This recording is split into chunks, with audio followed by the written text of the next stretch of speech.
They sat on the same bench every day, pretending not to notice each other. Across the street, the imposing brick facade of the city hospital stood watch, its windows like 1,000 unblinking eyes. For them, this small wooden bench was a refuge, a silent sanctuary from the sterile halls and hushed whispers inside. He was the first to arrive each morning, always with a lukewarm coffee and a folded newspaper he never read. His name was Arthur. His gaze was fixed on a third-floor window, the one with the slightly chipped windowsill. That was where his wife, Eleanor, was fighting a battle he couldn't join. Armed only with hope and the memories of 50 years together, he'd trace the outline of the window with his eyes, imagining her smile, the one that always reached her eyes, and pray he'd see it again, not just in his mind. She would arrive a little later, clutching a worn, leather-bound book. Her name was Clara.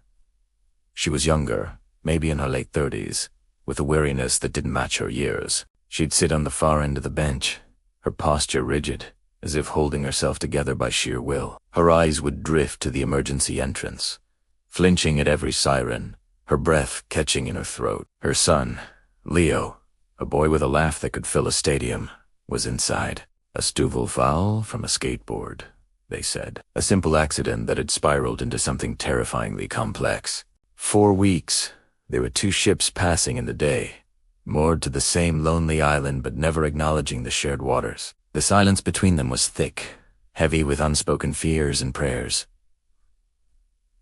Arthur knew about the boy. He'd overheard nurses talking.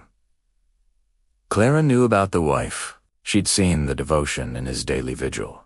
Yet, they said nothing. Grief is a private language, and they were each fluent in their own dialect. One blustery Tuesday, the wind tore a page from Clara's book and sent it skittering across the pavement. Before she could react, Arthur, surprisingly agile, had pinned it with his shoe. It piqued it up, smoothing the crumpled paper with a gentle hand. It was a page from The Little Prince. He handed it back to her. "A good choice," he said, his voice raspy from disuse. "Eleanor used to read that to our daughter."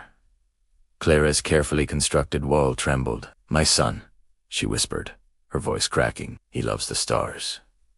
And just like that, the dam broke. The silence that had separated them for so long was washed away by a sudden, desperate flood of words. Arthur spoke of Eleanor's love for gardening, how she could coax life from the most stubborn soil. He talked about their first dance, the mismatched rhythm of their steps that somehow found a perfect harmony. He confessed his terror of the quiet house, of the empty space in their bed. Clara talked about Leo's boundless energy, his terrible jokes, and his dream of becoming an astronaut. She described the hollow echo in their apartment, the silence where his laughter should be. She admitted her anger, a furious, helpless rage at the unfairness of it all. They weren't just Arthur and Clara anymore. They were the keeper of garden stories and the mother of a stargazer. Their shared bench became a place of confession. They didn't offer solutions or empty platitudes.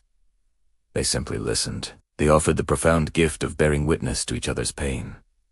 Arthur's quiet presence calmed Clara's frantic energy. Clara's youthful perspective reminded Arthur of the world still turning, of life persisting. One sunny afternoon, Clara arrived at the bench to find it empty. Panic, cold and sharp, seized her. She scanned the hospital entrance, her heart hammering against her ribs. Then she saw him. Arthur was walking out of the main doors, not alone. He was pushing a wheelchair, and in it sat a frail woman with silver hair, a blanket tucked around her legs. Eleanor. Her smile was weak, but it was there, and it reached her eyes. She looked at Arthur with a love that 50 years in a hospital stay couldn't dim. Arthur caught Clara's eye from across the street. He didn't wave. He simply nodded, a deep, grateful acknowledgement that passed between them. Clara felt tears welling, but they weren't tears of sadness. As she watched them slowly make their way down the street, a nurse tapped her on the shoulder. "Ma'am, your son is asking for you. He's awake, and he's hungry."